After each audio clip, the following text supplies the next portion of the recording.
Welcome to the Snoqualmie Casino and the Bob Rivers tribute. Please welcome BJ Shea.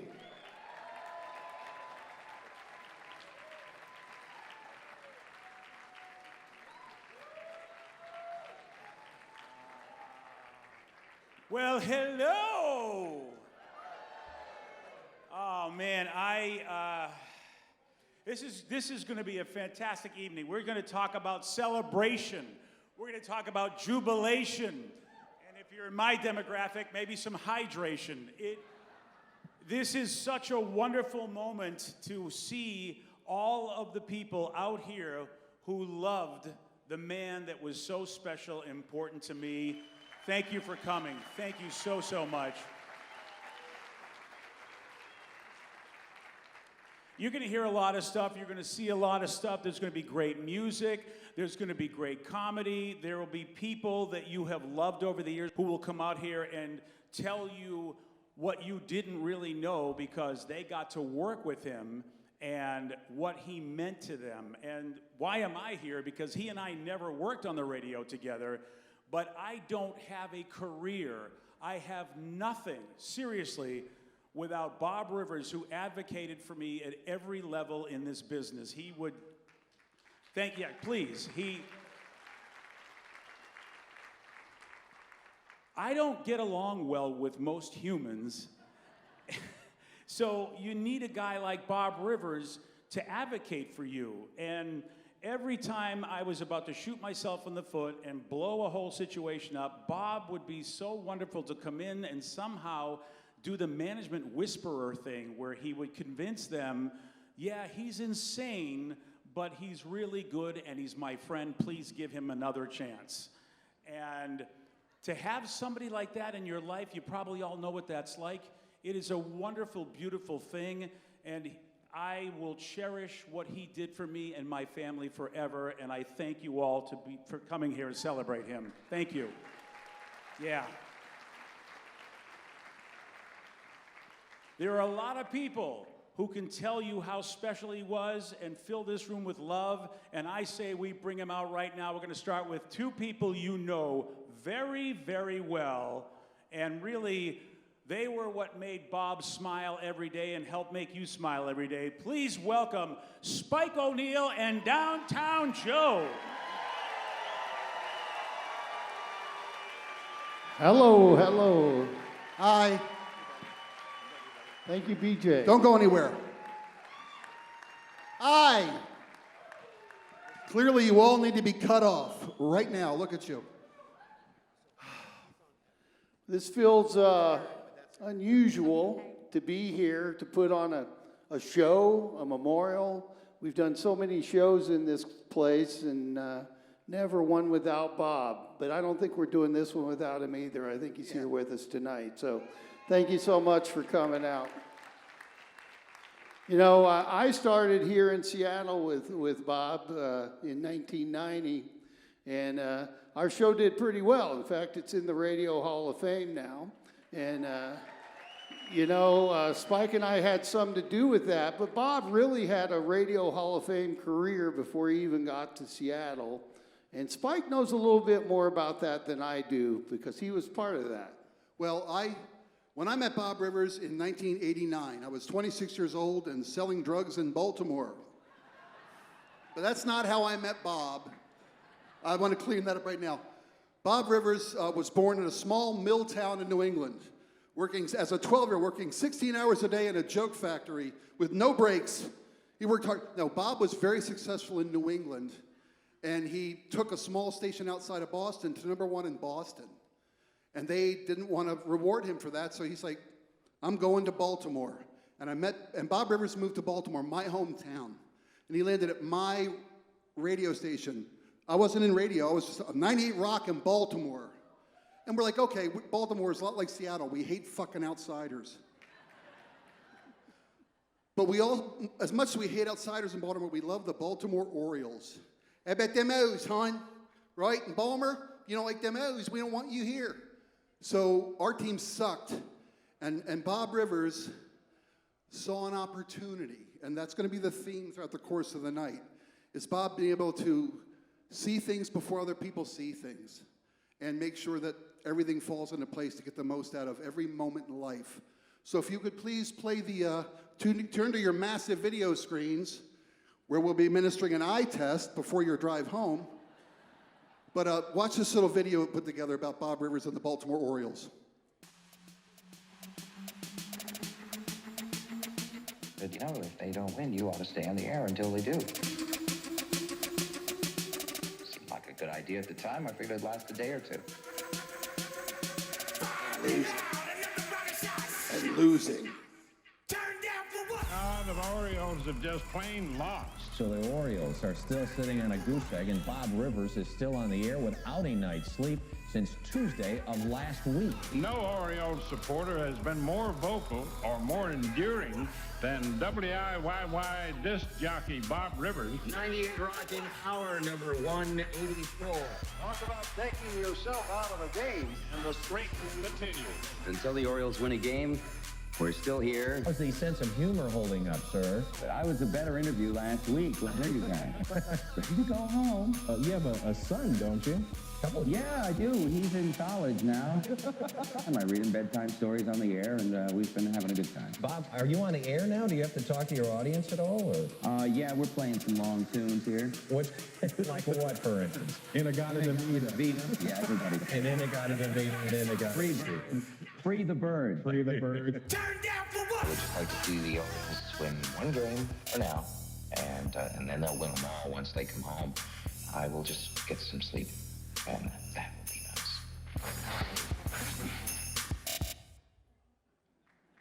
So when I tell you Bob Rivers was the kind of guy who could take a terrible idea and turn it into gold, which explains Joe and I's radio career.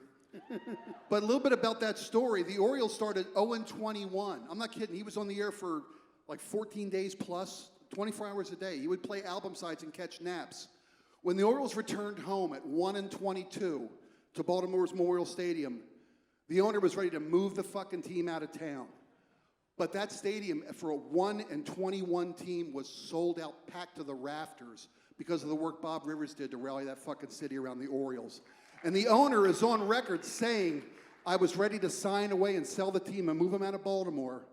But that sellout crowd and Bob Rivers saw at the first pitch that night, he decided not to leave Baltimore. So that's the kind of impact Bob had on not just us, not just everybody who ever got to hear on the radio, entire communities, first mine and now ours. When Bob got here to Seattle in 1989, the Mariners were pretty stinky, as they are some years. Sometimes. And they'd lost about 5 in a row. Bob decided to do the same thing and decided to stay on the air until the Mariners would win a game. But Mariners didn't cooperate. They won after 2 days, so that one really never got going. So we had to resort to naked rock concerts and all kinds of other stuff to get people's attention. But BJ mentioned that Bob went to management and convinced management to bring BJ Shea from the East Coast to a job in Seattle. Bob convinced that radio station BJ was worth the risk. When I met Bob, I was a complaint caller to his show with no experience. And he convinced management to move me with them to Seattle and give me my first radio job. We got here and Joe was I went to broadcast school at the local coffee shop. Bob saw the same thing in him, brought him in and convinced management to trust Bob's instincts and give this man a job, which this man turned into a career. And both of us, I tell you, without Bob Rivers, I wouldn't have the life, the family, the love, the memories that I have today. And the same goes for me and a lot of people in this room. Bob touched us all in some way. And the next guy we're going to bring up, you're going to meet a lot of Bob Rivers Show alumni, both in the audience and here on stage today. And now we'd like to bring up the director of the show for the last several years we were on the air, and that's Arik Korman. Come on up, buddy. See, it's funny. We talk about how Bob saw things in other people's. Arik saw something in Bob. We were a rock morning show, but Arik saw that there was much more than us making fart jokes and playing Led Zeppelin records. And I turn it over to you, my friend. Greetings. Yeah. Thank you so much for being here. Bob had a superpower, and his superpower was creating community. And I want you to look around at the people around you. There are more than 1,000 people here in this room, 14 years. I mean, we went off the air in 2014, and it's been more than 11 years since we went off the air, and there's 1,000 people. We're all together because of what Bob created. He found the humanity in everybody that he touched. It transcended politics, it transcended race, it transcended ethnicity, transcended background. We all came together as a big community here in Western Washington and beyond. And it even expanded across the world with what we did with World Vision. We did it together. Do you know how many people we helped every year? 150,000 people a year. That was us. That was Bob. Together, we donated more than $2 million every year. And it's incredible. Yeah, that was you.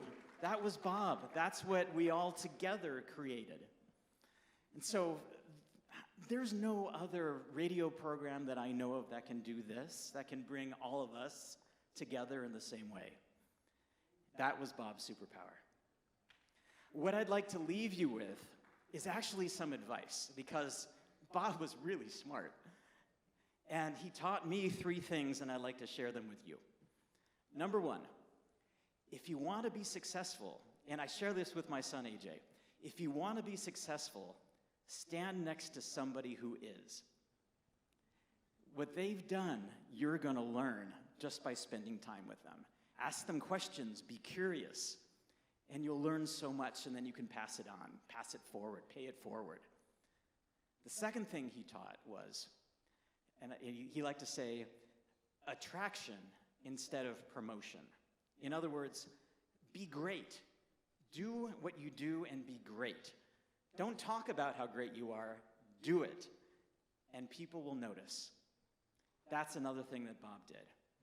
When he got his first morning show gig in Boston, he was the weekend fill-in guy, and he convinced the program director to put him on the air in mornings on a temporary basis. Bob didn't say, hey, I want to be the morning guy, I'm really good, let me tell you how good I am. No. He got the shot to try it, and he was great. And people noticed, and that's how he got his first permanent morning show in Boston. Attraction, not promotion. And then the third thing is, if it is to be, it's up to me. Bob created everything he created because he had that drive, he had that vision. We all have more power than we give ourselves credit for. We can change the world. We can be the change that we want. If it is to be, it's up to me. Bob, thank you so much for everything you've created. Thank you for everything you taught me, everything that I'm teaching my son through you. And thanks to all of you for being here. And next I want to bring up Paul Anderson, who I like to call the agent to the stars. And Bob helped us move from KISW to KZOK, which, again, we had a wonderful time at KISW. That was before I officially became part of the staff. But KZOK is when we really hit our stride. And so, Paul, thank you for all you've done. Is this microphone on? God, Jesus, it's bright up here. I like being on the other side of the microphone. All right, I'm Paul Anderson. I'm here to talk about 2 things. I'm here to talk about a car, and I'm here to talk about an airplane. So, more than 30 years ago, I bought a used Range Rover in Seattle, and they didn't give me the records. And so I tracked down the owner from the consignment shop. And oh, Bob Rivers. I'm like, Bob who? Never heard of him. I was an NPR listener in 1037 The Mountain. And they bragged that it was Bob Rivers' car. I'm like, I don't give a shit. I just need the records. So I finally got a hold of Bob. track down his number through his wife Lisa in North Bend. And hey, I'm like, hey, can we hook up, get the records? We finally got the records. And he says, hey, would you like to have lunch? And I'm like, why would I want to have lunch with you? Like, we just met, and like, this is creepy. Okay. He said, what do you do for a living? I said, I'm a lawyer. He said, what kind of a lawyer are you? I said, I'm a media lawyer. And he said, well, I think we should have lunch because I have a record deal. I'm like, sure, like everyone's got a record deal. I have a couple of scripts too I want to sell you. So we met, we had lunch, and he asked me to fix something at Atlantic Records that his lazy lawyer in Los Angeles had failed to do for 2 years, and like in 2 weeks I got him $150,000 that he'd been owed. He's like, you're a fucking genius. I said, no, your lawyer was just lazy. Here's what I'll tell you, that the moment, I would not be standing here, would not have the career I have, but for Bob Rivers in that moment. What Bob did is that he took the moment to make it a moment. And from that moment grew 30 years of a great business partnership, and more importantly, one of the most meaningful friendships of my entire life. We were the best of friends. And he taught me that curiosity is not something that you live in a moment in, it's what you live a lifetime doing. So now I want to talk to you about an airplane. So Bob was a lollygagger. We used to go up to, he had a boat up on Orcas Island. Actually, it was a San Juan Island then. He had a boat. We'd go up for the weekend. We'd hang out. He was trying to teach me about the radio business. He's like, hey, like not everyone's very honest in this business. I'm like, what? How is that possible? The media business? And we were on the island, and Bob was a lollygagger. Bob was always like, oh, one more thing, let me just do this. And I'm like, hey, Bob, we gotta go, we gotta get on the last ferry. We gotta get the hell out of here. I gotta go to work tomorrow. And we got to the ferry, and it was, and it just pulled away, and I'm like, we are totally fucked. Like, I'm like, Bob, I gotta get off of this island. Like, I have a law firm to run. I got shit going on. He's like, oh, yeah, Paul, this was the last boat. We're not getting off the island. I said, I will track down an airplane to get us off the island. And he said, well, you can't do that. And I said, I'm Paul Anderson. I can get that done. I called the guy. 10 minutes later, I said, Bob, he's on his way. He's going to come. All we had to do is 10 minutes to Anacortes. And he looks at me white-knuckled. And he says, Paul, I don't think I can get on the airplane. He says, I'm afraid to fly. And I'm like, you're afraid to fly? I'm like, all we're doing is like going 10 minutes. He's like, I don't think I can do this. I don't think I can do this. And he was trembling. And I looked at him and I said, Bob, don't be a pussy. And he said, if today is the last day of my life, I am not going to die with my gay agent calling me a pussy. And from that, Bob decided to bury and take head on his fear of flying, and he became a pilot. Not only become a pilot, he became a VFR pilot, an IFR pilot. He got certified to do pontoons, and then that crazy kid stole his plane, and I told him, I said, Bob, you got to go on the news because they're going to find it. He's like, I don't want people to think I have any money. I'm like, it's not a very big airplane, Bob. So with that, I just want to say that when you find those moments in your life, when you find moments where the whole trajectory of your existence changes because of someone important, some moment, some human comes into your life, pay attention. Because that's what I did with Bob. That's what Bob did with me. And for 30 plus years, we were the best of friends. And I was so fortunate to go spend 3 days with Bob 2 weeks before he died, and then went back for his funeral in New Hampshire. And it was a big treasure to have that time. I loved him, and I cannot tell you how honored I am to be his friend and his business partner. And I want to thank you all for coming. And I know that the only thing that Bob would have liked to do tonight was control this event. And it's so awesome not having him in control. All right, thank you.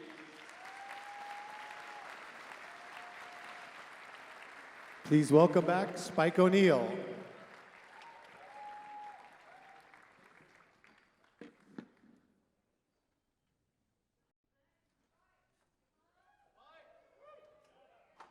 Hi, guys. Paul's not kidding about it. You will not hear any lies tonight. You may hear some shocking shit, but you will not hear a single untruth tonight.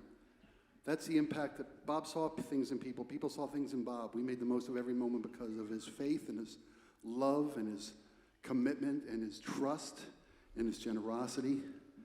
And none of this would be possible. Bob's career wouldn't be possible if it weren't for his lovely wife, Lisa Rivers. Lisa's here tonight, folks.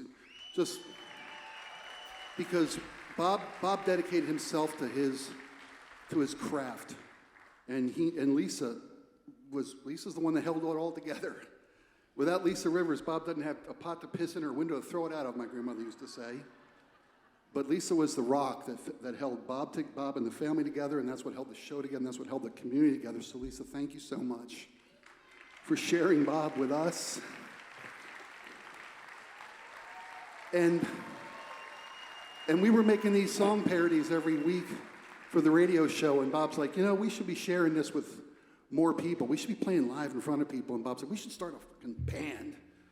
And we did, from the radio audience of our show at KSW and KZOK and the community that we built. So, ladies and gentlemen, without any further ado, a little taste of the musical portion of our evening. May I present and the Impalers.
No, wait a minute.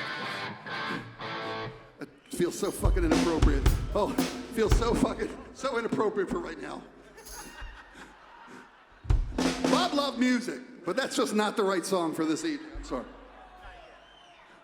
We'd like to introduce to you on the drums right now a member of the family, a member of the show, Mr. Pedro Bartes. Pedro and his wife Luciana worked on our show, first as interns, then as director, then phone screener, then guest booker. They were immigrants to this country, and Bob helped them with the help of our management at KZOK become citizens of the United States. Pedro was the drummer that Bob encouraged to pursue his passion. Pedro was a joke writer, and Pedro got Bob got Pedro in front of fucking Jay Leno. And Pedro became a paid joke writer for The Tonight Show. Because Bob Rivers saw something in that man and encouraged him and supported him, and that's why we're where we are tonight. So in that regard, Pedro, let's play something a little more appropriate, if we could. Joe, please.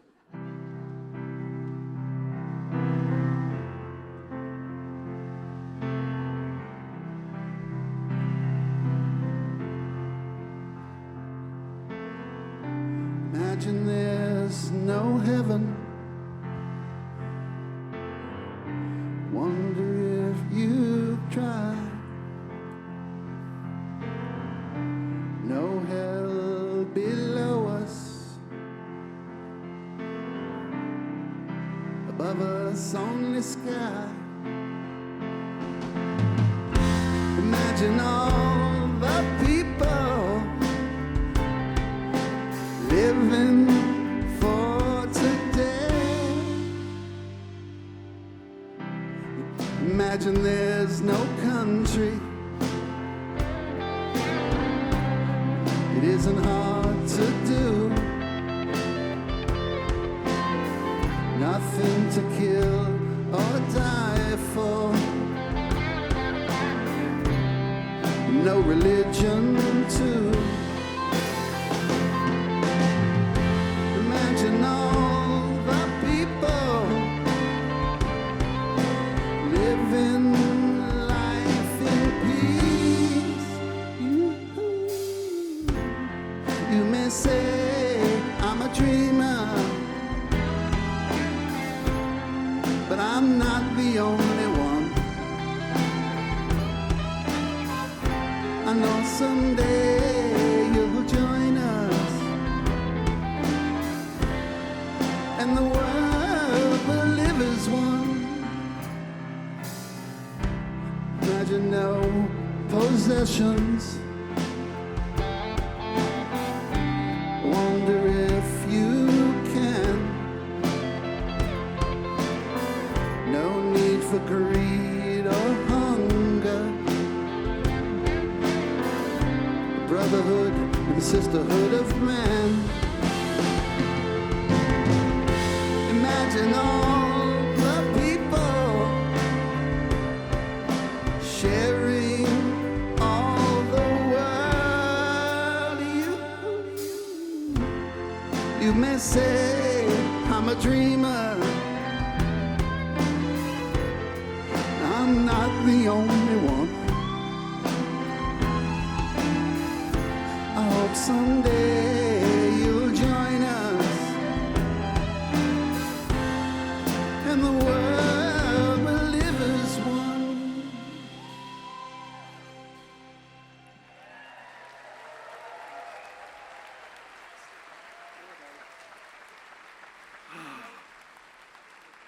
Joe, nice job, buddy. Please. Joe Corolla's on the piano there. Helping us out Sorry. tonight. Doing Bob's old part. Yeah. Bob, when Bob started this band, Bob had played keyboards all his life, but hadn't played in like 20, 30 years. And we started this band, and Bob wanted to be the keyboard player in the Impalers, and he worked diligently, relentlessly, to make himself a better keyboard player. We took a trip up the Amazon River, part of our World Vision experience where we would go and sponsor children. We spent a week on a medical boat going up and down the Amazon, visiting these little villages and sponsoring children and doctors giving these kids medical care. Bob brought a fucking electric keyboard to the Amazon. And I swear to you, in the morning, we travel by night to a different village, Get up at sunrise, and there'd be Bob up on deck of this boat. There's photos of this, I swear to you. Bob's up on the deck of this boat in the middle of nowhere in the Amazon. He's with his headphones on, and he's doing his parts. He's getting better. It was that kind of dedication to what he did, everything he did. He brought the passion of his interest to everything he did, and that's why he excelled at so many things, and so many of us, us, when I say us, I mean us, got to benefit from the fruits of his love and his labor.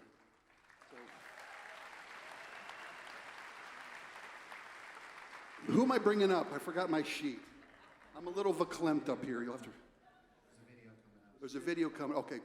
Joe, come on up here. Help me out. Bail me. Come here, Joe. See, this is welcome to the first event ever in this beautiful ballroom, by the way. And I'm not saying that to blame this little moment on them. It's on us. But this is a wonderful facility. And the Snoqualmie Casino, now Snoqualmie Casino and Hotel, this was Bob's neighborhood, North Bend. This was always home for us. And it helped us bring our show to you guys. What you just heard was the first music ever played in this room through these speakers. So sounded pretty good. And you're going to hear a lot more from Spike. And also, I don't know if you've heard of a band called Heart by Heart. They happen to be here tonight as Rock and Roll Hall of Fame members and a wonderful act. So right now, though, check this video out. This one's from a little later in Bob's career. Good morning, Bob. Good morning, Your Holiness.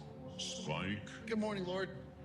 Joe is fishing this morning, right? That's right, sir. He's out there right now. There's only now. That's true. There never is tomorrow, and there never is yesterday. There always was yesterday and will be tomorrow. That's true.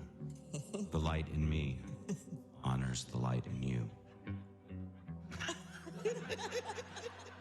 Hi, this is Bob Rivers along with Spike and Luciana and Arik, and we're here in the Children of the Amazon ADP for our World Vision Radiothon. If you sponsor one of these kids, you may save their life. It might not look like it, but I'm having a blast. We only buy our meat from farmers who treat their animals with care and respect. And I was like, they still kill them. Like, how respectful is that? Right up to the end. I love you. Cloris Leachman, Joan Rivers, Weird Al Yankovic in Los Angeles. Old buddy, how you doing? And you were doing Pat O'Day. It's not his fault. Her cleavage could blind even the sun.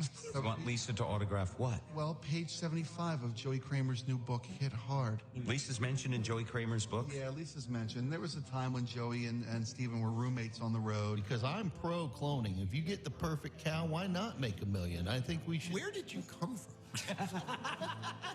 Not bad, right? I mean, he's not... Look at you guys together. Hang on.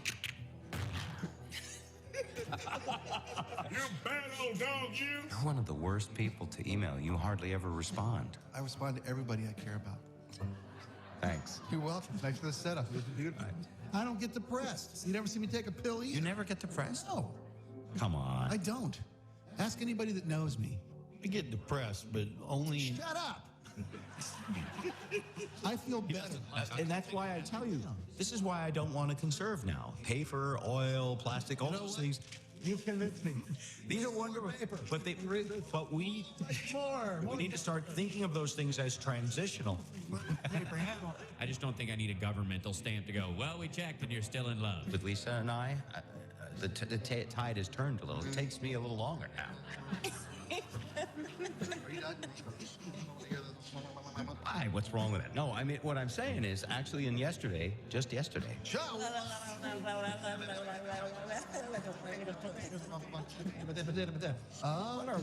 What are we, mom and dad to you? Yeah, it's a good show. Like our face. Sorry. I'm done. Done? Sure. Yeah. Sure.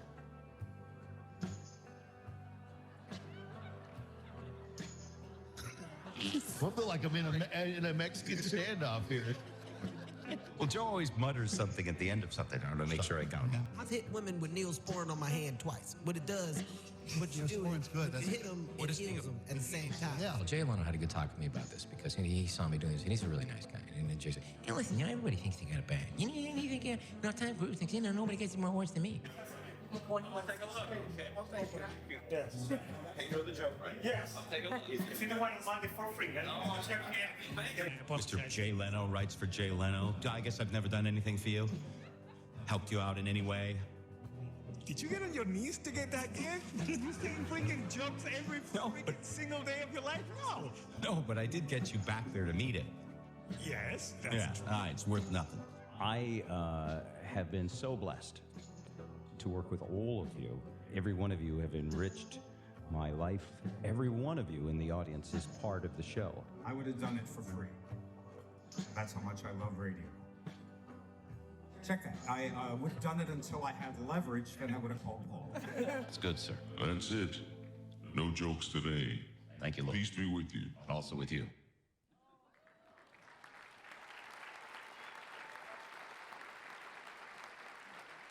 We were the ones who were blessed to work with you, Bob.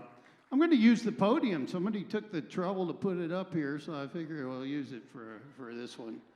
So I just want to quickly say, I think Paul said it great. Everybody has said it. Bob has changed every one of our lives or influences in some way. Unless you're just some random person who got tired of playing slots and just wandered in here, you were probably changed by Bob. And for me, more than most, no other man other than my father has guided and mentored me more than Bob Rivers. Had I not begun working for Bob in 1990, I would have never met my wife. Actually, I met her twin sister, and then I hooked up with my wife. That's a whole nother story. But I would never have had a wonderful daughter named Emily, who's right down here in the 5th row. So many people say to me, I remember when your daughter was born, because I immediately rushed to announce the news. I was so thrilled. And I'm really thrilled now. Emily is now, I don't know if you're supposed to say a woman's age, but she's 26, and she's following in her dad's footsteps, not as a radio personality or a binge eater, but as an educator. She works with special education students. And as Bob would say, and he said this often about his sister Patty, she's a saint. That's what educators are. And that's what I've been doing for the last 10 years, is teaching radio to high school students.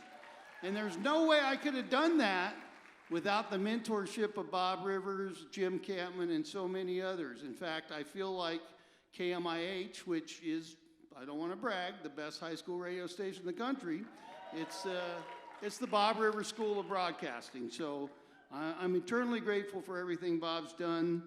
The Bob Rivers Show was like a family, and we had a lot of people join that family over the years. And as we transitioned from KISW to KZOK, one of the people we met was another wonderful young lady. She was full of energy, charisma, talent, and she wound up being a member of our show.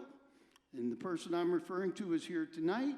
She's all grown up too, with a family of her own, 2 wonderful daughters.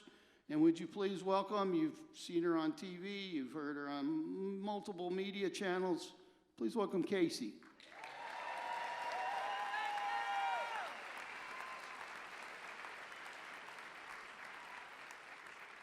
Thank you, Joe. Come on, give it up for Joe. I'm actually really nervous, so bear with me. Sometimes I have to do a little chick, get it out of the way. Some of you might know some of this, but I met Bob, Spike, and Joe about 20 years ago, a little over 20 years ago, when they first came over to KZOK. I was working, I was working across the hallway at a top 40 station that at the time was KISS 106.1, now it's KISS FM. And yes, woo. And I was doing traffics on the 1s, 3s, 5s, and 9s and taking caller 25, which was great, but very different from what Bob and the guys were doing. So when I first went over and started learning how to work with them, they had me doing the news. And they said to me, feel free to jump in whenever. And I was like, you sure about that? And they're like, yep, feel free to jump in whenever. One of the first times I jumped in, and it sticks out in my brain to this very day, actually involves Joe. And they were talking to Joe about something he had eaten that he was very excited about. And he was going on and on about food, and food this and food that. And Bob and Spike kind of jumped in, and they were poking at him a little bit. And they were like, Joe, that shouldn't have warmed your heart. And I jumped in without thinking and said, it should have stopped it. And it was the first time I ever got like a real laugh from dudes in radio. And I just remembered it so well because it was that moment that I immediately felt like their younger sister, and I felt like I had gained a bunch of big brothers, and it's been that way ever since. I want to say a couple things about Bob specifically. Bob was a fantastic storyteller. He cared deeply about people and about community. And he really had a gift for finding creative ways to share other people's stories and amplify them. He had a deep sense of curiosity and commitment to learning every single thing that he could about the things that delighted him most. That's what made him a gifted interviewer. And it made him someone who continued finding adventure and new hobbies throughout his entire life. Some examples of these in memories I have of Bob. As a storyteller, he knew how to turn the most mundane of things into the most amazing story, and it took me far too long to remember that, because we would have these morning meetings and I would say something off the cuff, and then I would find myself explaining it in front of the entire audience an hour later. Like the note that was left on my door saying, "Fix your squeaky bed." It's probably not good to bring it up now either, but I brought it up. He's like, "That's great." And he brought it up on the show, and it turned out my parents were driving, taking a long road trip that day and listened to the whole show, and I got a very stern text from my mother. And we have not spoken about it since. As a gifted interviewer, Bob has taught me absolutely more than anyone ever has about how to ask thoughtful questions, but most importantly, how to listen.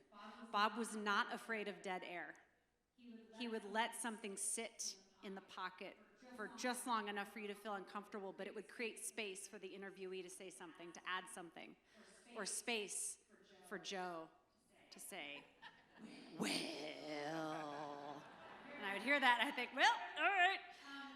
Also, never scared to try something new or become an expert at something he had no business being an expert in, and then he would prove us all wrong. I still remember him going on the air and talking about how he was going to form a classic rock cover band. I specifically remember instant messaging Arik and saying, "What does this guy think he's doing? There's no way we're going to do this." Not only was I wrong, but 2 months later, I found myself hightailing it to the karaoke bar to drink tequila and prove to him that I should be given a shot to sing a song with them. So I was very wrong. I was also wrong when we needed a keyboardist, and he was like, "I'll just do it." And I was like, "No, you won't." And he ended up being fantastic. Bob was always looking for ways to bring laughter and music to people, to share their stories, to make people feel like the best versions of themselves, and to help them find ways to share that version with other people in a way that made them feel seen. And I have learned more from him than I have anyone else. He was a mentor, he was a big brother, he was a friend, and I see him living on in all of us gathering here tonight. This is exactly what he would have wanted, and I'm just so appreciative of him and of all of you. Thank you so much.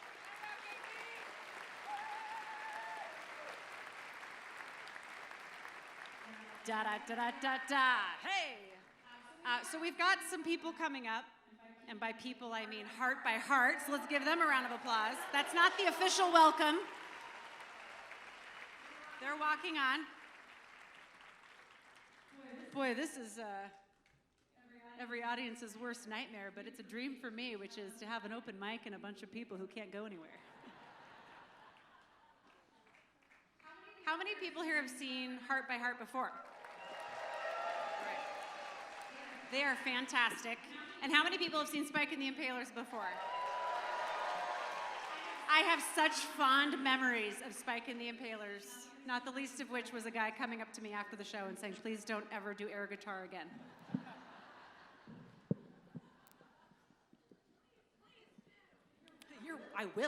I will. You tell my children that when they get old enough to think I'm embarrassing. They already think I'm embarrassing. That's all right.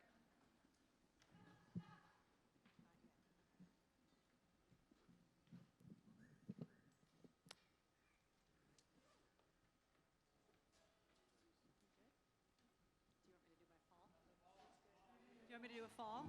I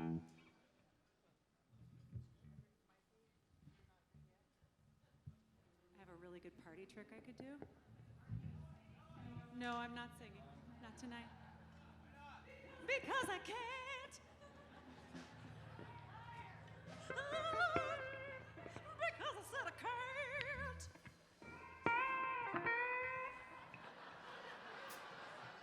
Okay.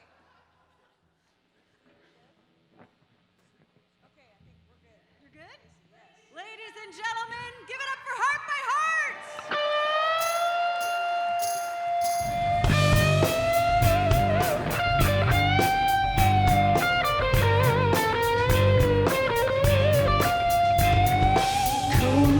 So long ago, when I was not so strong, you know, a baby man came to me. Never seen eyes so blue. You know, I could not run away and sing. We'd seen each other in a dream. Seemed like he knew me. He looked right through me. Yeah. Come on home, girl, he said with a smile. You don't have to love me. Get high a while, but try to understand, try to understand, try to understand. I'm a magic man. Winter nights we sang in tune, played inside the mountain. Everything can never let the spell last forever. Oh, summer lover past her fall, try to realize it all. Mama says she's worried, going up in a hurry. Yeah. Come on home, girl, mama crying on the phone. Too soon to lose my baby, and my girl should be at home. But try to understand, try to understand, try to understand. He's a magic man. He's a magic man.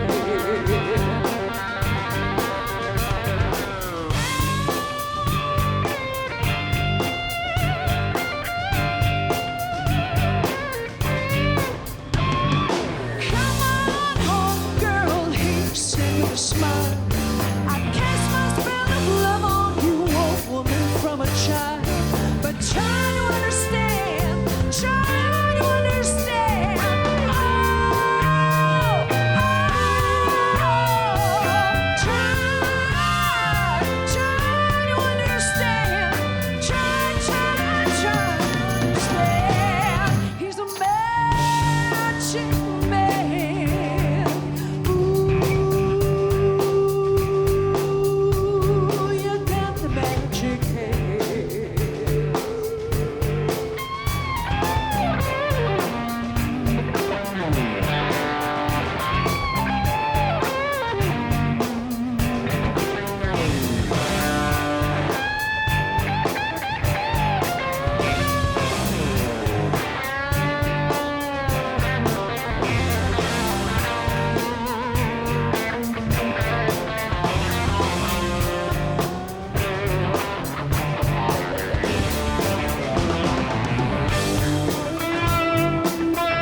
Magic Man, yeah.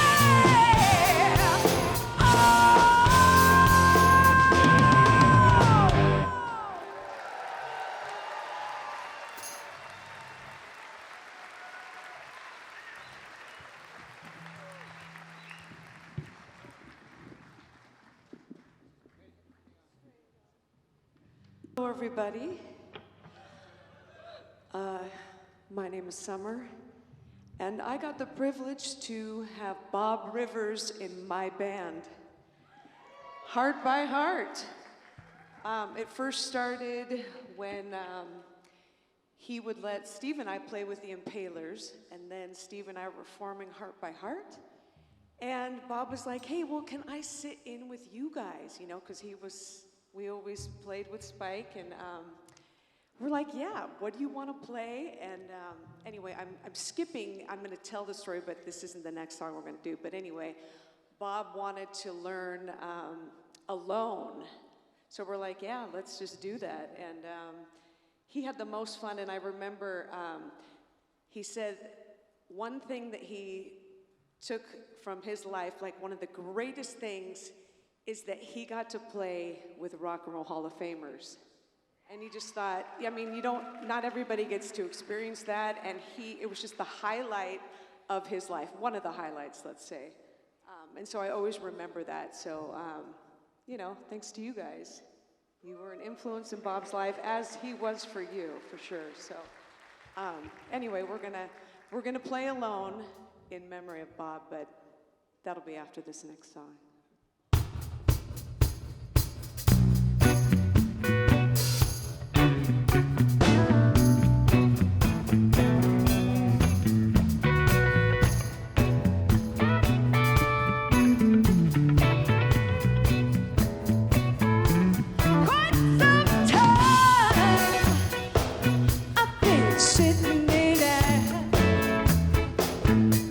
Didn't take no chances.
Very quickly, I better introduce to you the two Rock and Roll Hall of Famers I was referring to. Steve Fossen on bass. And Michael Derosier on drums. And Bob joined Heart by Heart just a month after they were inducted into the Rock and Roll Hall of Fame. And he was with us for 2.5 years. So, here we go. The first song that Bob ever played with us. I gotta say something about this. We're gonna show some photos of Bob on stage with the band. And I'm gonna channel Bob when I play this. He, as you all know, he started playing keyboards, later in life. And he was a little nervous about being on stage with those guys, especially this song, because it starts out with just the piano. And I can relate to how difficult this is, because it's just you, and if you mess up, well, everybody hears it. So he would get his fingers on the right notes, and then sometimes he would just hit the chord real quick, just thinking nobody could hear it but him, I think, but just to make sure that he had the right notes, and then and then he'd start. So with that in mind, this is for Bob. Okay, we good? Ready? You ready? Okay.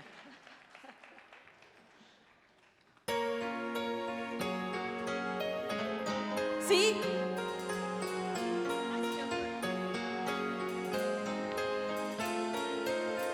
I hear the ticking of the clock. I'm lagging here, the room's pitch dark.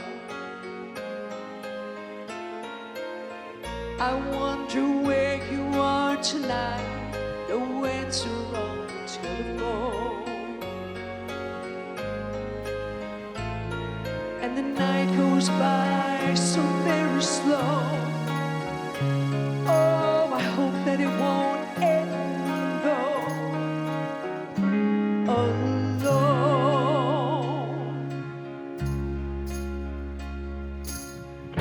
Till now, I always got by on my own.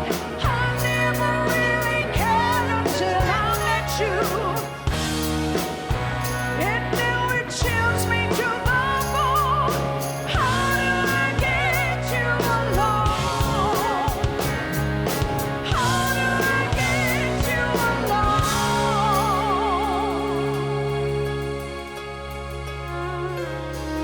You don't know how long I have wanted to touch your lips and hold you tight.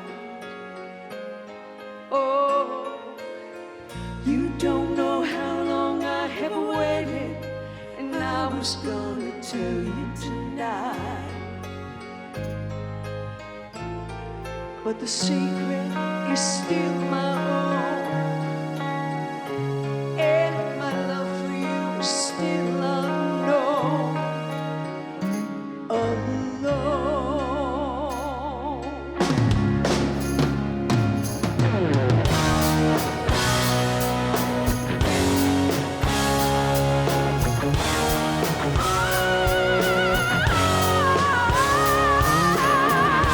Till now, I always got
Lizzy, Damon on keyboard, Quist on guitar.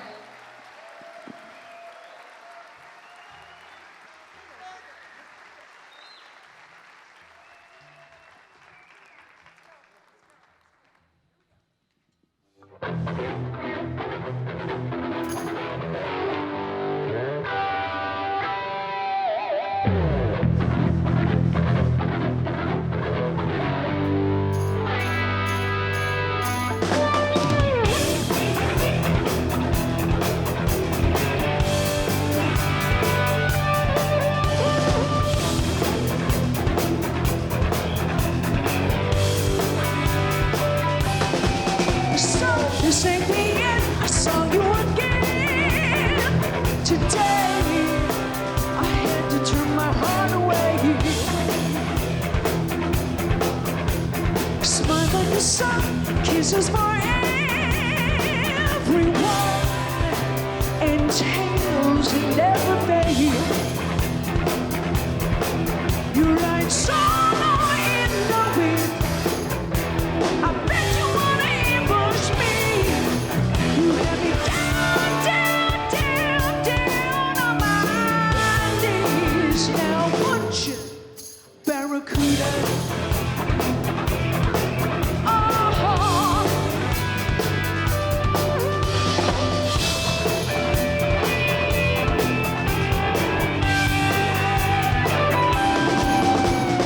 Back over time, we were all trying for free. You met the poor beast in me. No right, no wrong, selling a song, a name. Whisper game, and if the real things don't do the trick, you better make up something quick. You're gonna burn, burn, burn, burn, burn to the ground. Ooh, Barracuda. Oh, yeah. Sell me, the porpoise downtown. Say my whole that you got the blues too. All that night and all the next, swim without looking back. Wait for the western moon. Silly, silly fool.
Thank you so much. We're Heart by Heart.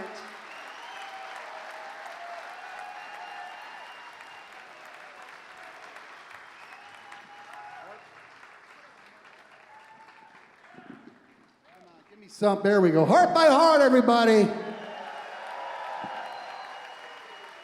You guys, I got to tell you, thanks for stealing my keyboard player. You guys are the best.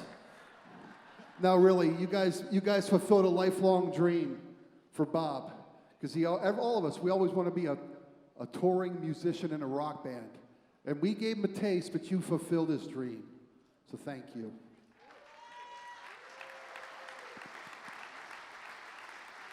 Want to bring up another couple members of the family, Foss? My pleasure, Steve. Let's bring Pedro and Luciana to the stage, please. Pedro Bartes and Luciana's lovely wife,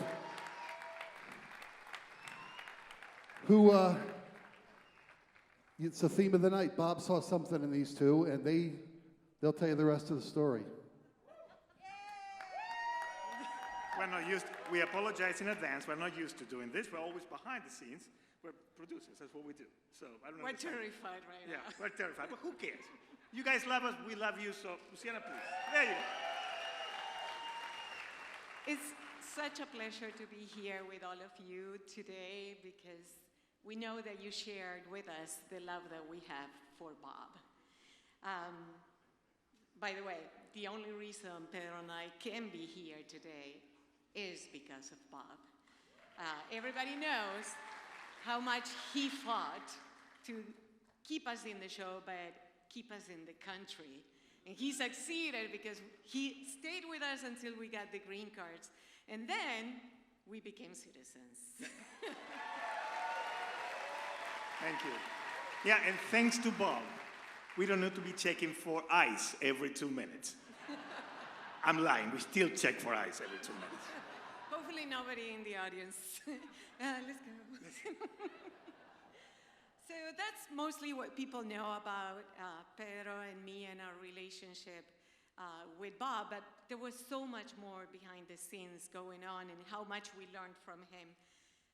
Without a doubt, Bob was a huge influence because he was so funny and creative. He was so smart and curious. And of course, how else he would have become this icon if he wasn't all those things. But he had a huge heart also. You heard Arik talking about all the kids that we have sponsored around the world through World Vision. So there's no better testament than that. And you were talking about Arik, and Arik also said that Bob had superpowers, and it's true. Perhaps the biggest one, at least for me, was that he always make you believe in yourself. It was just natural in him. I mean, everybody here can tell you that. He just saw something and he would just tell you, and you would believe it. He made me believe I was funny. I'm not funny at all. And that's, I got the cojones to talk to Leno and beg to write jokes. He made me believe that. Only Bob can do that. You probably don't know, but he also helped me get the job that I have today. The day that I was going to go for the interview, I talked to him. And I was as terrified as I am right now. And he was like, no, you can do it. And not only that, he told me, go for more money. And I did. And I got it. I got the job and I got more money. By the way, this is not in the script. Doesn't she look hot today? Look at this. It's the scarf. Yeah. So Bob also helped me rediscover my love for drums. And this is a true story. There was a set of congas in the studio one day. And I started, Latino, I need to play congas. So I started playing the congas. And he immediately said, oh, do you want to play with Impalers? And I said, absolutely. Mind you, he made me wear a huge Mexican hat on stage.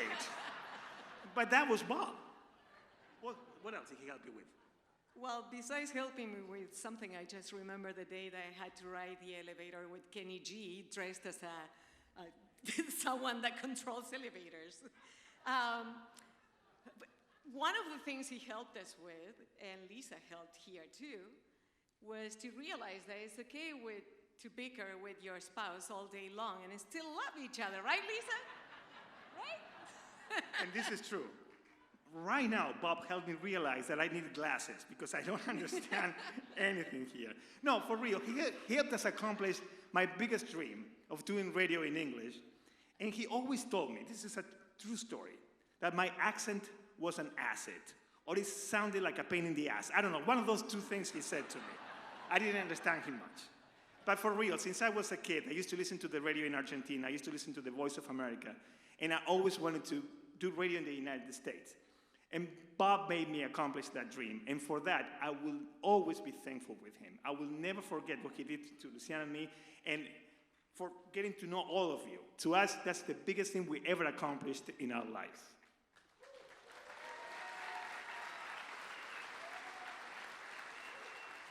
When Bob passed away last year, it was, well, I heard it, well, yes, it was incredibly sad, but it was really moving to see the outpour of love and support online. People telling how Bob had changed their lives.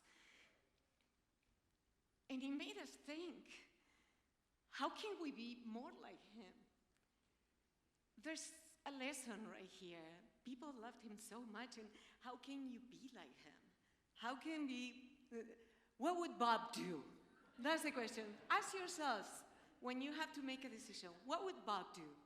You know, I ask the question all the time. When I want to scream at Luciana, I go like, Bob, what would you do? I know. It's not easy, but it starts with getting outside of the comfort zone. He did it for us.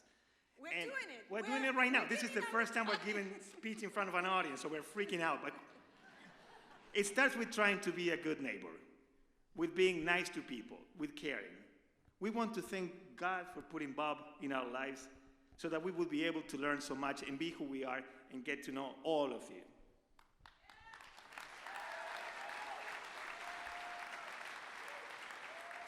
The most difficult part of being here right now is that we can't see Bob, but I know he's right here with us in everyone's hearts.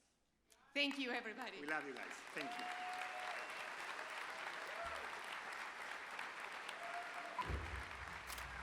Why don't you ever put your son on the radio?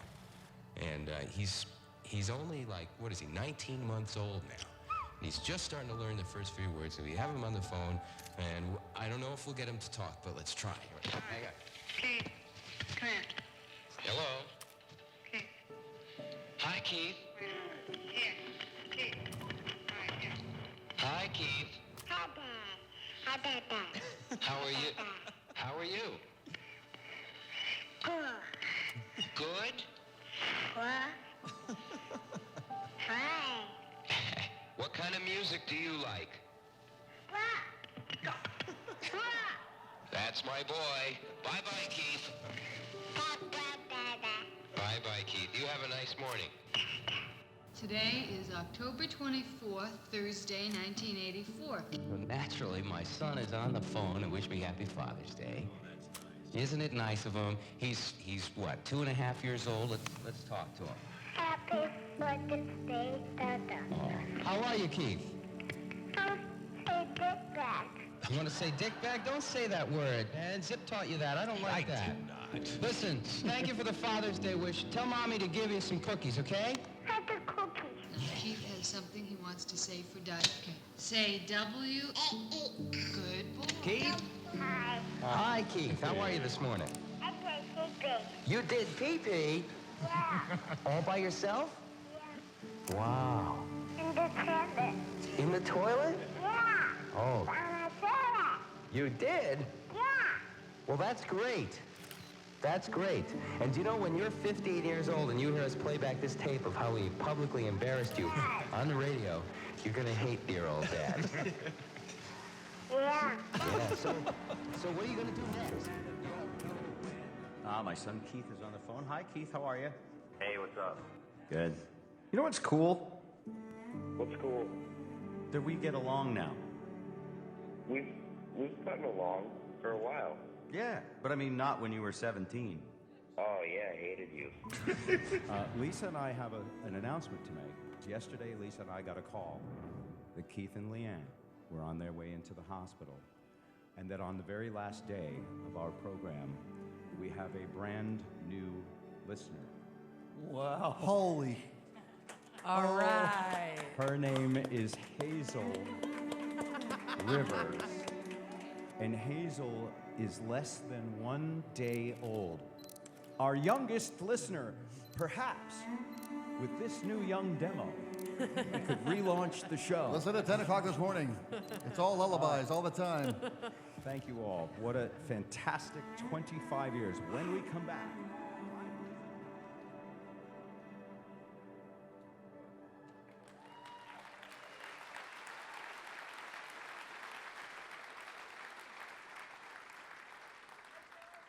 Hey everyone, I'm Keith Rivers.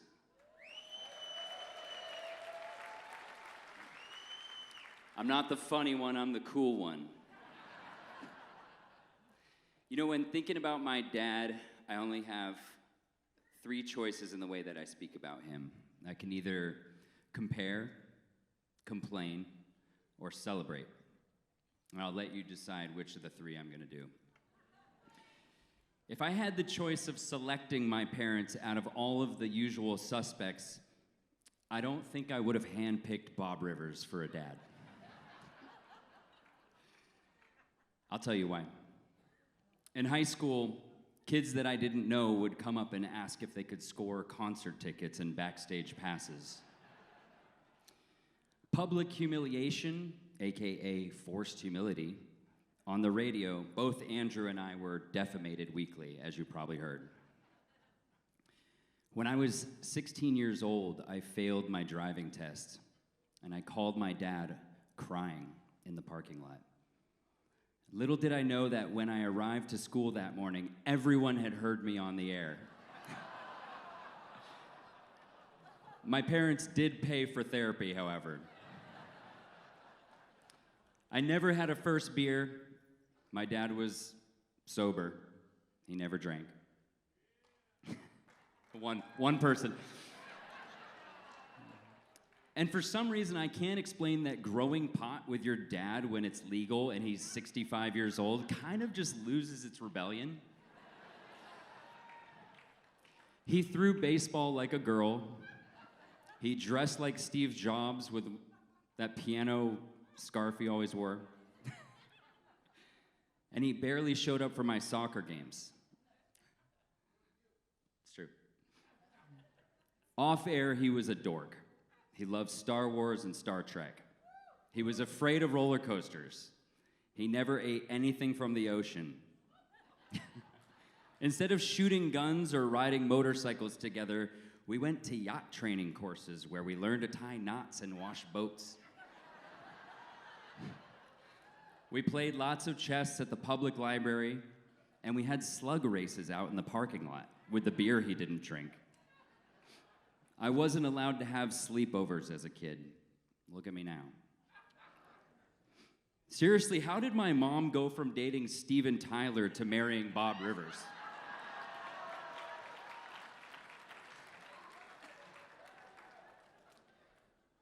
But as I grew up, I realized one thing. Being cool isn't cool. Being who you are is cooler.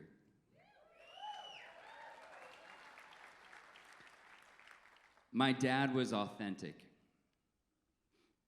but only because he was such a bad liar. He had no other choice. His on-air personality really was his off-air personality. At 68, my dad's life on this planet was not measured by its duration. It was measured by its donation. And it wasn't just what he gave. It's what all of you, the listeners, gave back. You gave him purpose. You gave him belonging. You gave him extended family. And you gave him an opportunity to feel what it feels like to be a little cool.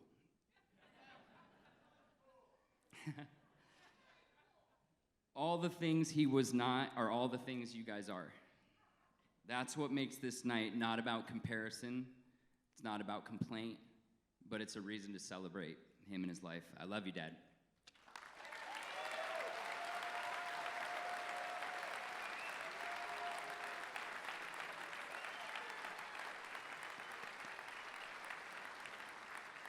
All right, everybody. Keith Rivers, everybody.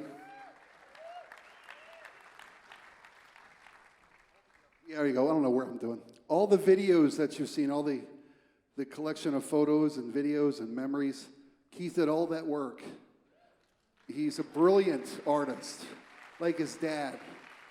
And Bob's other son, Andrew, is younger. We'll be up in a little bit to show you how far the nut doesn't fall from the family tree. Yeah. I don't know how anybody could put it better than Keith put it about who Bob is and what mattered to him and what made him who he is today. We, over the course of the years working with Bob, we got to enjoy so many moments. Bob loved music, as you can tell from the theme of tonight's show. And we had so many different artists that came through and played in our studio. Bob told our manager, no, I'm gonna put Lucas Nelson live in the studio. We're gonna put drums and bass and guitar in the studio. And they were pulling their hair up, but Bob made it work. We had Booker T come in and play Green Onion in the studio. Booker T, Al Di Meola, you name it. I mean, we had them. Some jazz, rock, everything, and local music, and young up-and-comers. Which brings us to our next performer. I'm not sure how old Caspian Coberly was when he jumped onto our radar. It was long before puberty, I know that. I think, Caspian, you were 9 or 10 or something like that, probably. And Bob got wind of this phenomenal guitar player who couldn't, he was just 9 years old. And Bob invited him onto our show, and he played for the city. And he just continued to work and grow as an artist. And we had him open for the Impalers when you were, 13, I want to say, or something, and following this cowboy. It's the last time we had him open for us, by the way. But we wanted to make sure that Caspian, who Bob just adored this young man, saw something in him that she wanted to share with the city, with his audience. And as mentioned Keith in his videos and the talent he's bringing to tonight, we've put together another little video tribute of Bob, and we've asked Caspian to accompany that for us. So ladies and gentlemen, if you would, please. Caspian Coberly.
Caspian Coberly.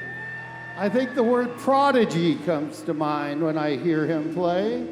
By the way, you can see Caspian around town. One band in particular you should catch is called Is This Real? You might have heard of Matt Cameron, two-time Rock and Roll Hall of Famer, Soundgarden, and Pearl Jam. Matt got too busy to be in Pearl Jam, but he's in Caspian's band. Caspian's the lead guitarist of Is This Real with Matt Cameron.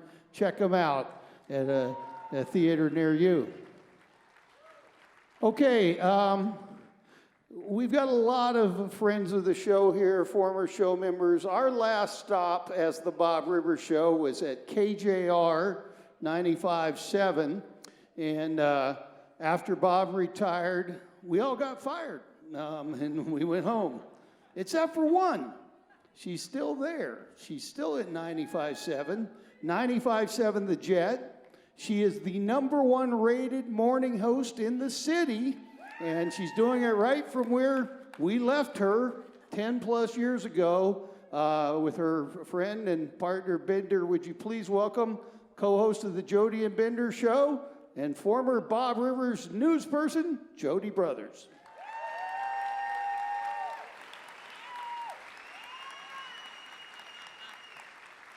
Oh, look at that. They saved the best for last. What's that? I'm not last? Fantastic. Hi, everyone. How about this night? Oh, my God. It has been so amazing to watch all of my friends, all these great artists perform. I have to be perfectly honest with you. I have not prepared anything because I decided that this is what Bob would want. He would want me to walk up cold and just speak from the heart. And before I left my house, I almost put on a gold sequins jacket, and then I thought, is this what Bob wants too? And then I got carried away, and I was like, okay, so I'm just gonna go up, and I know this is a friendly room, and I know that you love all the people that you've already seen, and I'm so glad to be here as well. Congratulations to Keith for finally peeing in the toilet, which is amazing, I think we can all agree. How about that video? I mean, to have that life legacy, to have all of these moments captured, even back then, in the 1920s or 30s, whenever the hell that was. I don't know the date exactly.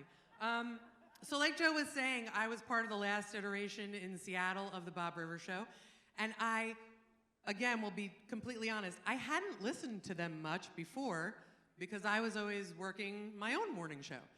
So of course, we all knew of each other, but I didn't know the particulars of their show or how it worked. I got fired from the Mountain. You can thank my friend Marty Reamer for that. It was his fault. And if he was here right now, I'd say the same goddamn thing. I'm just kidding, I love him, best friend. My agent, Paul, who you may remember is the guy who was up on stage and yelled the word pussy moments ago. Remember Paul? I had a baby, and 3 weeks after I had the baby, it was Christmas Eve, 15 years ago, and Paul called me down to his office. And you can always count on a Jewish person to come to a meeting on Christmas because we don't care. And he said, I have something for you that's probably going to change your life if you want it. We were just musing about that on the side of the stage because it was to join the Bob Rivers Show when they went over to KJR. And again, having not really been ultra familiar with it other than it's this group of guys, they've been together for a long time, they need someone who's gonna join and it can be you, and I said yes, and I signed that day. Getting to know this crew, I mean, whatever you're thinking right now is exactly what it was like. What an epic group of talent. Picture this room, right? Those studios, we're not in those studios anymore, we're on the other side of the building. Those studios, they were huge, glorious studios, and Bob was the center of it all as the conductor, literally, figuratively. And then we sat around, and everybody had their eyes on him, and he would decide, you know, in what way we moved. And it's a dance. It's hard to explain what we do. I know it seems like such a fun, silly job, and sometimes it is, but you do have to share a lot. You have to give a lot of yourself. At the time that I joined the show, I had a 4-month-old baby, and I had been kind of boring for the last year or so. I didn't really have that much to offer. God, I wish we could be doing that show now so I could talk about all my perimenopause symptoms and all the cool shit I'm doing now that I'm divorced. Holy cow, you guys. But at the time, I was mostly listening, you know, and I was sitting right next to Spike, and that is the funniest man you'll ever meet in your whole life. You know, and then you've got Joe around the corner with his box of crackers. And when I tell you that what he does, you guys, no shit, it is like a secret superpower, the way that he can just turn anything into a 20-minute bit. Nobody else can do that like him. Bob in the middle, and he would look at you when it was your turn to share something, you know, and those days were really something. We all were in this boiler room together. We all became very close. When I signed that contract with my agent Paul, again, the guy who yelled pussy 10 minutes ago. Remember him? Remember Paul? Paul's the best. I did not realize that more would be demanded of me than just the mornings. I did not realize that I was also going to be digging ditches in New Delhi, and I did not realize I was going to be forced to learn an instrument, which seemed exhausting, which is why I did not learn an instrument. Bob was like, learn an instrument. I'm like, no, I don't want to learn anything. I'm not like you. He was unstoppable and limitless in his coveting for more information.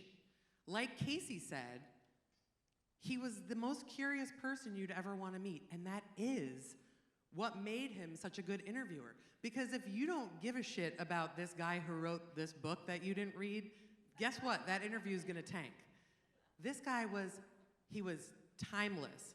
He used every minute of a 24-hour period to do things. You'd say, what'd you do yesterday, Bob? Oh, I learned 4 new songs, and we recorded 3 Twisted tunes, and then I had a meeting with this guy, and then I read a book, and then I ran up Rattlesnake.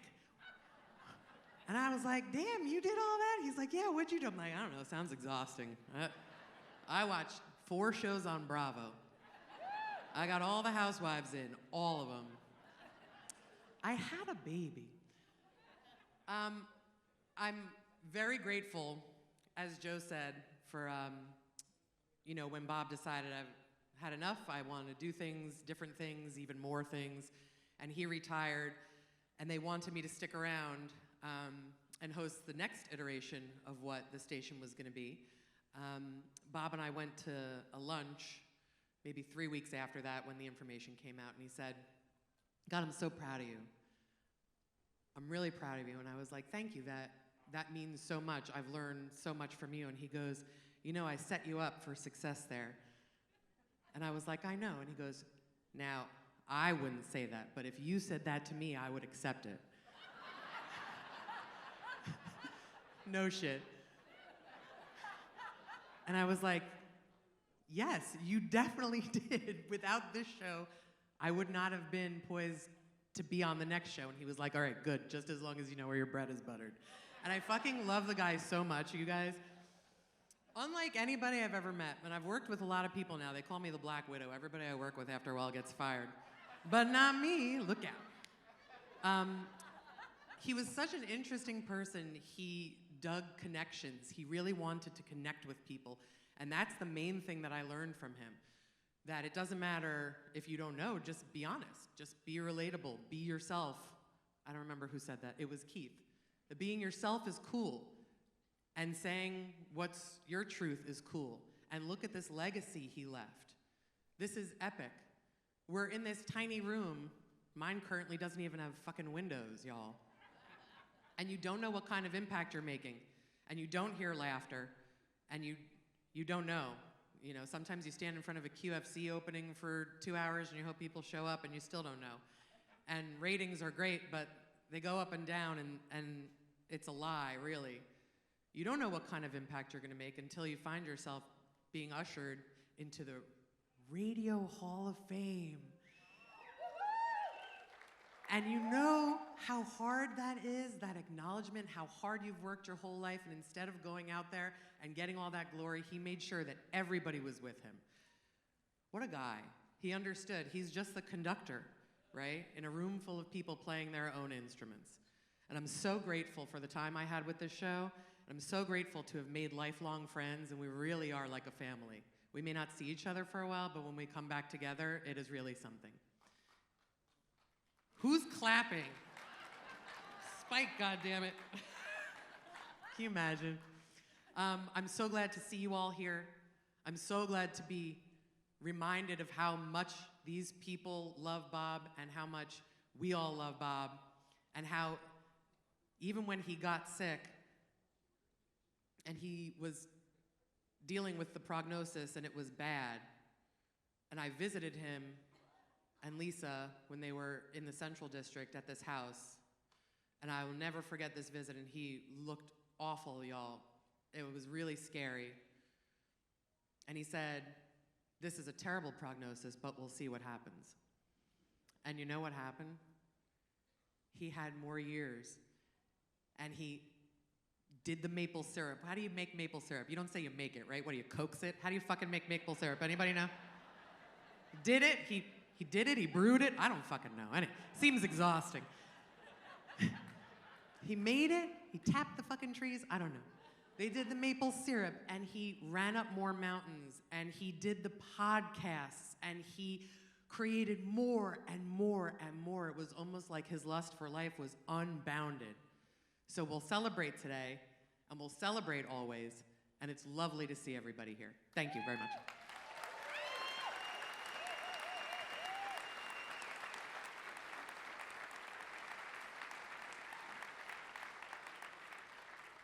Hi, my name's Steve Stockman, and I am not a Seattle radio personality, but I probably knew and loved Bob Rivers longer than anybody else in this room. Met him in 1981, and everything you've heard about Bob is absolutely true. An amazing guy, introduced me to my wife. My kids would not exist without Bob. But there was another side of Bob, and that is that he was an incredible space cadet. And so when I met Bob in 1981, I met him like this. We were working at WAF Radio, and we were doing an all-request weekend. And you may not know this as a listener of a radio station, but an all-request weekend for a rock station in those days meant that you would play exactly the same playlist you would play every day, and people would call on the phone and they'd request songs, and you'd record that. And if they requested a song that you liked, you would play back their recording of them requesting the songs right before you played the same song you were going to play anyway. Right? Everybody with me on that? So also there's this thing called the FCC, and they don't like it when you swear on the radio. So Bob Rivers is the part-time morning guy, or part-time afternoon guy on a Saturday, and I'm the acting program director running the station because the real program director is out of town. And I'm driving along in Worcester, Massachusetts, and Bob has recorded a request for the Doors, totally fine, and he's getting ready to play it back. And what I hear is, now remember, he's recorded this, and he's playing it back. What I hear is, 107 WAAF, it's Bob Rivers, what would you like to hear on this all-request weekend? And the guys in the background go, play some fucking Doors!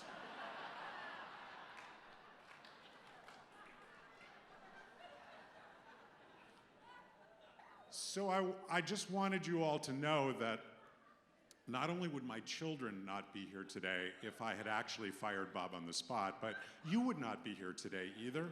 You're welcome.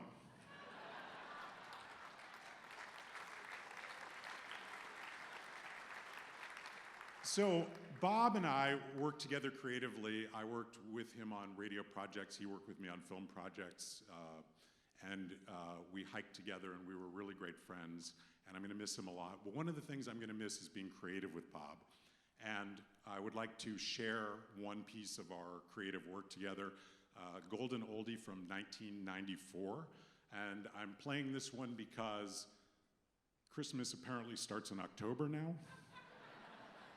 So, ladies and gentlemen, Bob Rivers' Twisted Tunes, my creative, visually on I Am Santa Claus. Merry Christmas to all, and to all a good night. Daddy, are you Santa Claus? No, son. Santa Claus will be here a little bit later. Now get some sleep. Merry Christmas, Daddy. Merry Christmas, Daddy. Merry Christmas.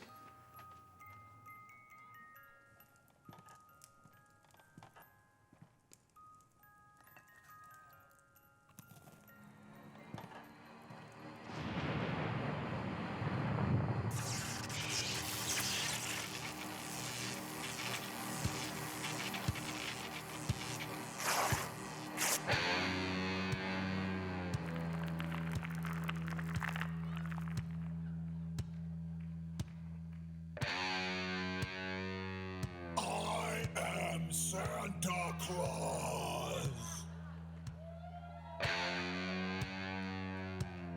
Ho, ho, ho, ho, ho, ho, ho.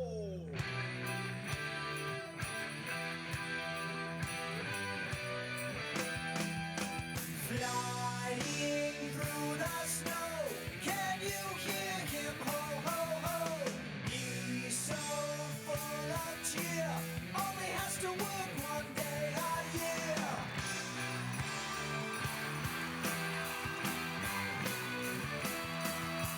Children in their beds, visions of silver bombs fill their heads. So many kids out there, Santa must be a billionaire.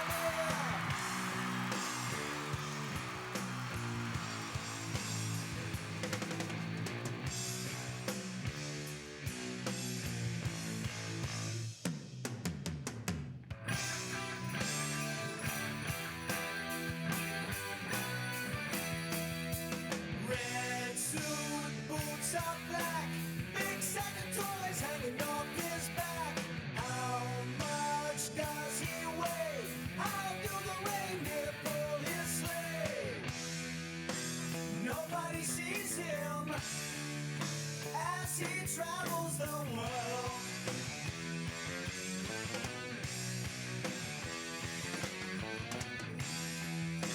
Leaving his presents for the good boys and girls.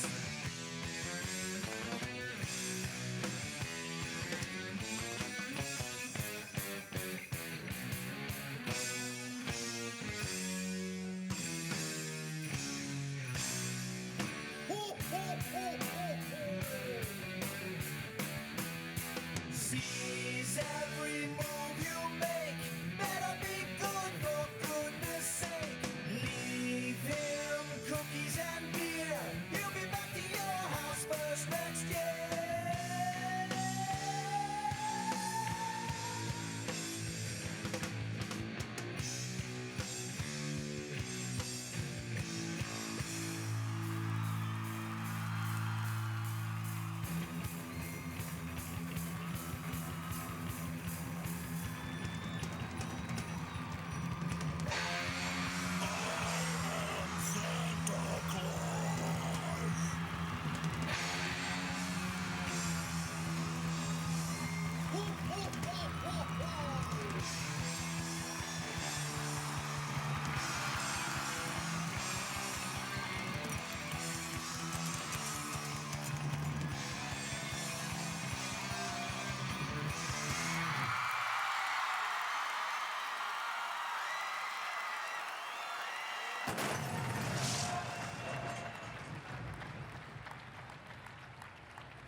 You know, there's been a lot of talk about Bob's son, Keith, and he does have another kid. I don't know if anybody, though I don't have an update about if he's using the toilet or anything. I don't know about that. But I will tell you, it was a heartwarming moment I had with Bob, because when Bob knew what was about to happen in his life and the way it was going to go, he asked me, he said, hey, would you please look after Andrew? And I deeply regret saying yes. Please put your hands together for Andrew Rivers!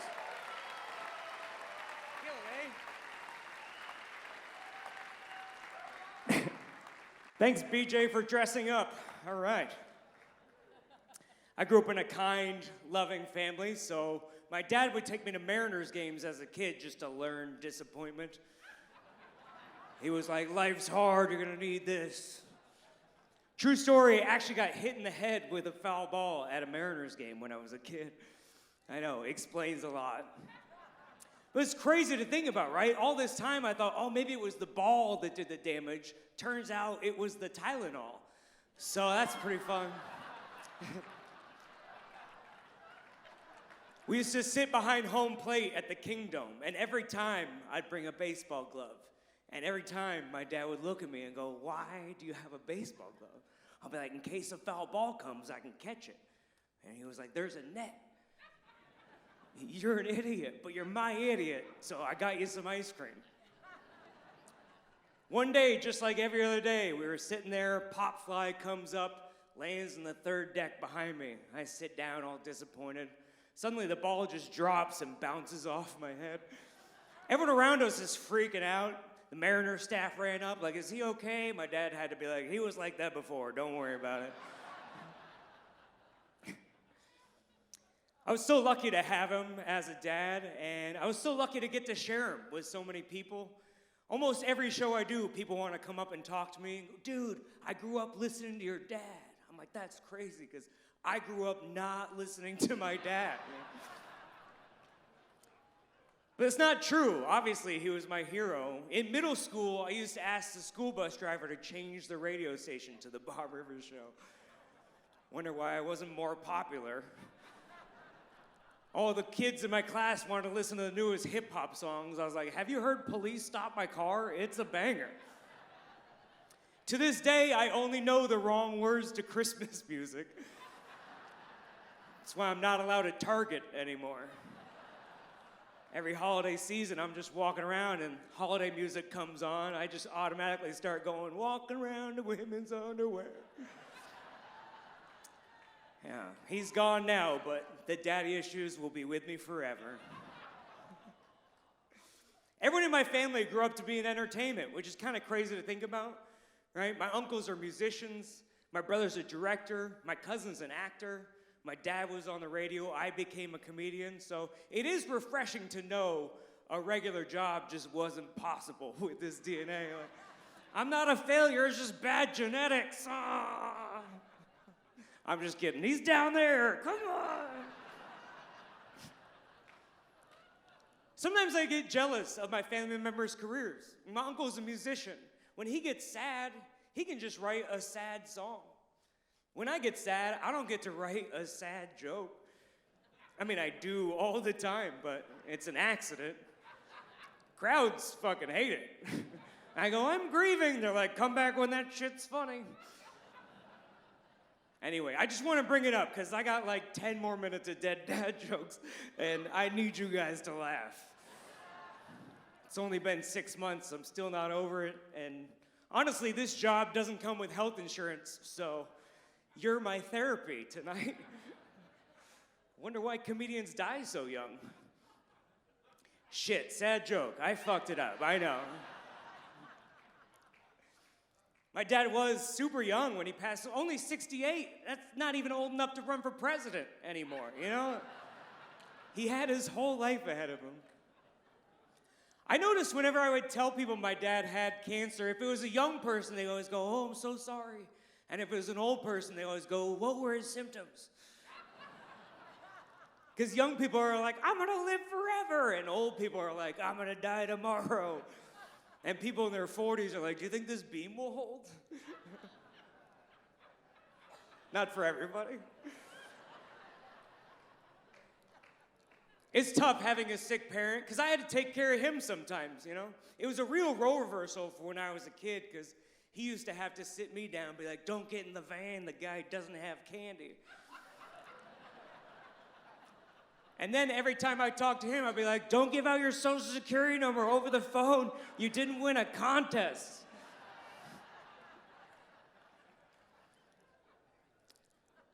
My dad was on the radio for 25 years in Seattle, and when he retired, he just wanted to get away from the hustle and bustle of North Bend, Washington, so they moved to the middle of the woods in Vermont, and he picked up weird hobbies like beekeeping and making his own maple syrup. Kind of weird. I want to watch the trees bleed. But then he got sick and he realized I should be closer to hospitals and electricity, so they moved to Vegas, which I never thought of Vegas as a hospital town. I mean, for sure, if I had a rash, I'd be like, "There's a specialist I need to go see." I guess it's hard to find a good cancer doctor. I mean, obviously, you know, you want the guy who's too available. Hey, we had a cancellation tomorrow. Come on in. I'm gonna keep looking, actually. But of all the things in Vegas, my dad told me he was most excited about chain restaurants, because they didn't have any fast food within 2 hours of their house in Vermont. So he would call me up once a week, like, have you heard of this place, Applebee's? It's incredible. I was like, yeah, welcome to the 90s, Dad. He called me one time excited. He picked out a restaurant he was saving for a special occasion. It was called Twin Peaks. If you're not familiar, I think the official term is restaurant. It's like Hooters, but with better colors. I don't know who thought orange was sexy. I was trying to figure out, why did he have this restaurant picked out? Here's what happened. We grew up in North Bend, Washington. There was a TV show called Twin Peaks that filmed in North Bend, and he thought they were related. I was trying to explain to him, like, why do you think there'd be a North Bend, Washington-themed restaurant in Las Vegas, Nevada? He was like, well, the Eiffel Tower's here. That's not from Vegas. I was like, you know what? I'm just gonna let him have a fun anniversary. He deserves it. What's the worst that happens? He accidentally spices up his marriage. Good for him. But Vegas was amazing. For the last couple years, we had some of the best times of our life. You know, there was lots of father-son bonding opportunities in Vegas, comedy shows, concerts, strip clubs. We did it all. One of my favorite memories, though, was going to the Sphere to see the Grateful Dead. And not normally my cup of tea musically, but my dad shared his edibles, so that made the music taste way better. My dad was sober for 40 years before he got sick, so he still felt a little sheepish about a weed gummy once a week. We found a bag of edibles in his car one time. He got super defensive. He's like, shut up, it's for my nausea. It's prescription. I was like, who's your doctor? Dr. Dre? It's fine. Dad, I'm not judging you. I'm trying to bond with you, okay? We finally have hobbies in common. Let's talk about it, right? Do you want to trade brands? Do you want to try anything else? Hey, Dad, I got this bag of mushrooms, you know? You're about to meet God. Don't you want to call him first, you know? Just feel out the vibe, reserve a room. I don't know how it works. But I'm lucky. I've got a great support system. I've got an amazing therapist, ChatGPT. And yeah, she basically agrees with me that everything is my dad's fault, so I'm gonna be good. Everyone grieves differently, though. I've been doing drugs and going to concerts, just like Dad would have wanted. My brother does this crazy thing. I don't know if you've heard of this. He goes to church. So similar, except I actually talk to God. I got nothing against religion and religious people. I think it's a great way to expand your community and make friends with some of the most annoying people in your neighborhood. You know? But my brother is so kind and compassionate and full of love. When my dad was sick, my brother would always ask permission to read him prayers. And even though we were more spiritual than religious, my dad would say yes, because he knew that's part of what Keith needed to feel better. One time, Keith was reading this prayer. It was like 5 minutes long. And when he finished, my dad opened his eyes and went, well, that was a marathon. And we got to laugh about it, which was fun. When it came time to plan the actual funeral, my brother was worried we weren't going to let him read some religious stuff. And we told him, you can do whatever you want. Dad's dead. He's not going to care anymore. He can't hurt you, technically. So at the actual funeral, my brother walked up to the casket. He pulled out his phone, and he said, one of the most beautiful things I've ever heard. He goes, no one wants to hear this shit. And then he scrolled past everything he had written down. My mom and I looked at each other like, holy shit, there is a God. He saved us.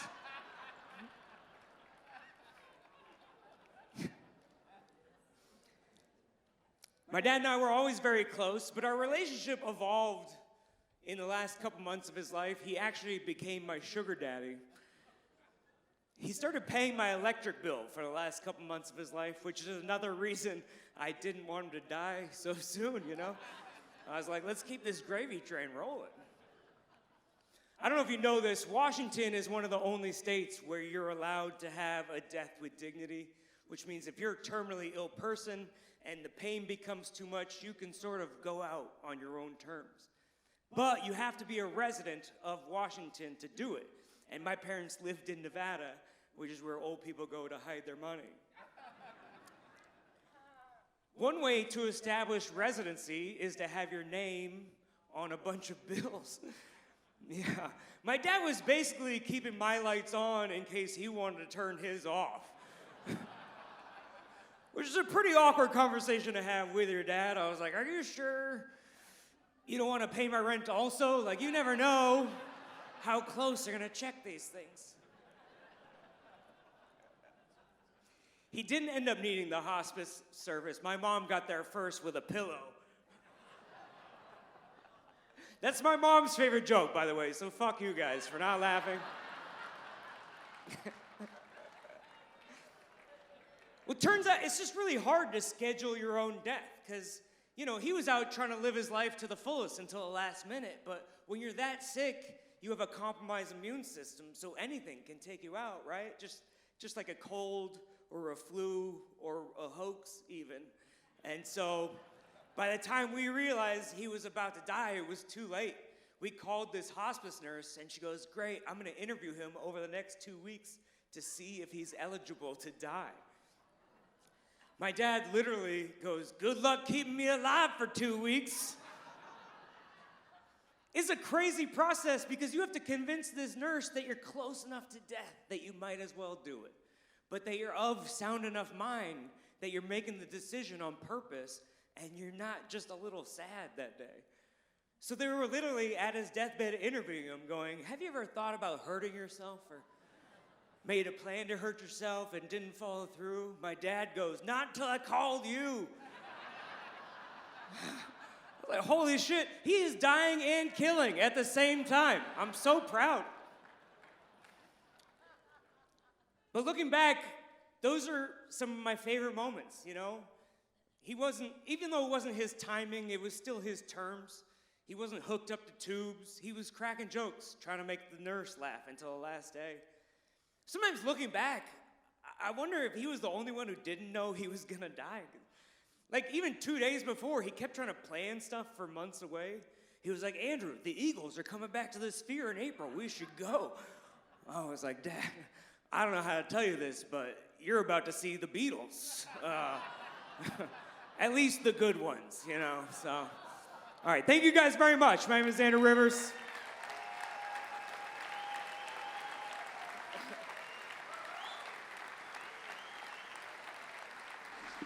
You guys have been fantastic. We want to thank a couple people very quickly.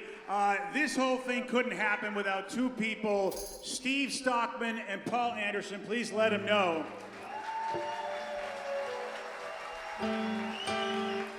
And this man, Mike McMorrow. Mike McMorrow here is our producer, stage director. Mike was the first show producer when we moved to Seattle in 1989. Mike worked at KISW and started the Bob Rivers Show.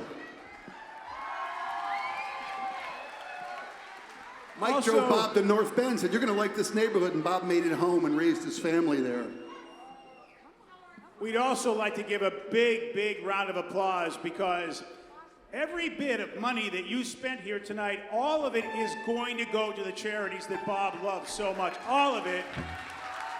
Snoqualmie Casino, we are so grateful because they donated everything to make this happen. And this is the first performance in their brand new performance room. You're the first people to christen it. You guys did it right. Well done. So we do have one more song for you. We're bringing everybody up, and this is a room full of so many special people, so many VIPs, so many just wonderful souls. But the one I want everybody to make sure that you say a big thank you to, because without her, none of us would have had a gig, period, including Bob. With her sons here, with Keith and Andrew, please welcome Lisa Rivers. Lisa Rivers.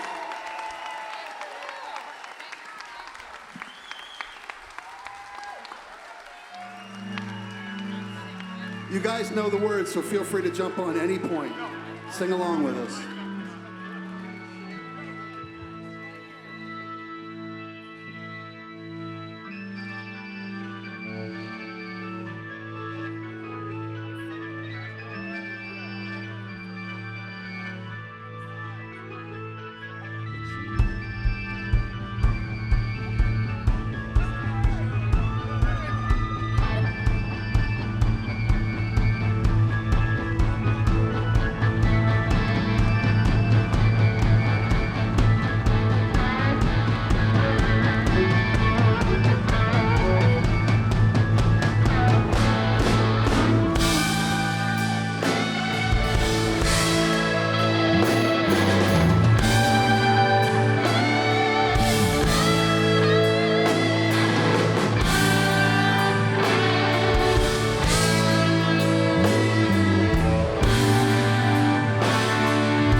so much for being a part of tonight. We appreciate you, and appreciate you being a part of the last 36 years of our lives with you. Thanks so much.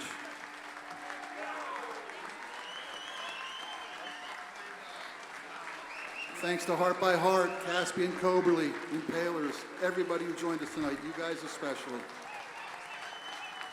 Don't forget, like BJ mentioned, BJ Shea, everybody, by the way, yeah. There's a bunch of flyers and the QR code to help Snoqualmie Valley Food Bank. It's worth the trouble, and we need your help more than ever. Thank you, guys. We'll see you. Don't go anywhere. We're coming out and play. Let's go.